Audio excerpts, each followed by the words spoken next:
For over a century, skeptics have said the Bible is mythology, that the people, places, and events it describes never existed. And for over a century, the ground has been proving them wrong, one discovery at a time, and the discoveries keep coming. Welcome back to the Empty Tomb channel.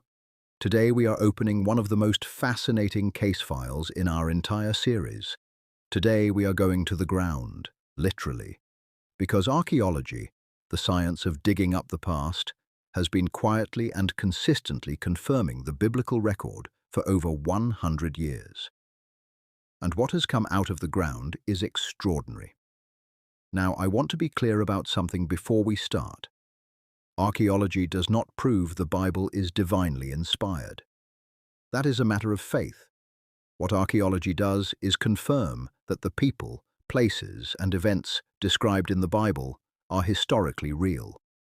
And that is a very powerful thing, because for years the claim was that the Bible was just stories. The ground keeps saying otherwise. Let's open the case file. Exhibit A. John, chapter 9, describes Jesus healing a blind man by sending him to wash in a pool called the Pool of Siloam in Jerusalem. For years, skeptics claimed this pool never existed. It was just a detail in a story. In 2004, workers repairing a sewage pipe in Jerusalem accidentally broke through into an ancient stone pool. Archaeologists were called in. What they found was the Pool of Siloam, exactly where the Bible said it was. Dating to the 1st century AD, the exact time of Jesus. Steps leading down into the water, exactly as the biblical account describes. The pool that skeptics said never existed was sitting under Jerusalem the whole time, waiting to be found. Not a contradiction, not a myth, a real place. Confirmed by archaeology. Exhibit B. For years, skeptics claimed that King David was a mythological figure, that he never existed, that the stories of David and his dynasty were invented by later Jewish writers to create a heroic national history. There was no archaeological evidence for David, so skeptics said he was not real. Then in 1993, archaeologists excavating at Tel Dan in northern Israel found a broken stone inscription. It was written in Aramaic and dated to the 9th century BC, just over 100 years after David's reign. And carved into that stone were the words, House of David, a reference to the dynasty of King David by an enemy king celebrating a military victory over Israel.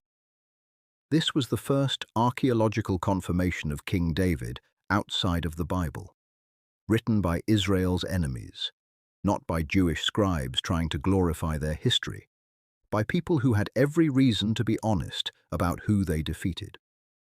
And they confirmed that the House of David was real. Exhibit C. In 1947, a shepherd boy discovered clay jars in a cave near the Dead Sea. Inside those jars were ancient scrolls, wrapped and preserved for over 2,000 years. Among those scrolls was a complete copy of the book of Isaiah, every single chapter, dated to approximately 100 BC. When scholars compared this ancient copy to the modern Hebrew Bible, they found it was virtually identical. Over 1,000 years of copying by hand, and the text had been preserved with extraordinary accuracy. This discovery did two things simultaneously. It confirmed that the biblical texts were not changed or invented after the fact, and it pushed the manuscript evidence for the Old Testament back by over 1,000 years, far beyond what anyone had previously found. Exhibit D, Joshua, chapter 6, describes the walls of the city of Jericho falling outward, which is archaeologically unusual. Normally when walls collapse, they fall inward, but Joshua says the walls fell flat, outward, so that the Israelites could climb straight up over them. British archaeologist Kathleen Kenyon excavated Jericho in the 1950s. She confirmed that the city of Jericho was indeed destroyed in a dramatic and violent event. and the walls, confirmed by the archaeological evidence, fell outward, exactly as the Bible described. Grain jars found at the site were still full, suggesting the city fell suddenly and was not looted in the normal way, which is consistent with the biblical account of a miraculous event. The skeptics said Jericho was a myth. The ground said otherwise. Exhibit E. In 1878, a marble slab was discovered that had been acquired in Nazareth, the hometown of Jesus. It contains an edict from the Roman emperor, making it a crime punishable by death to disturb graves or remove bodies from tombs. Why would a Roman emperor issue a specific decree, making grave robbing a capital offense in the region of Nazareth, at exactly the time when the early church was preaching that Jesus rose from the dead?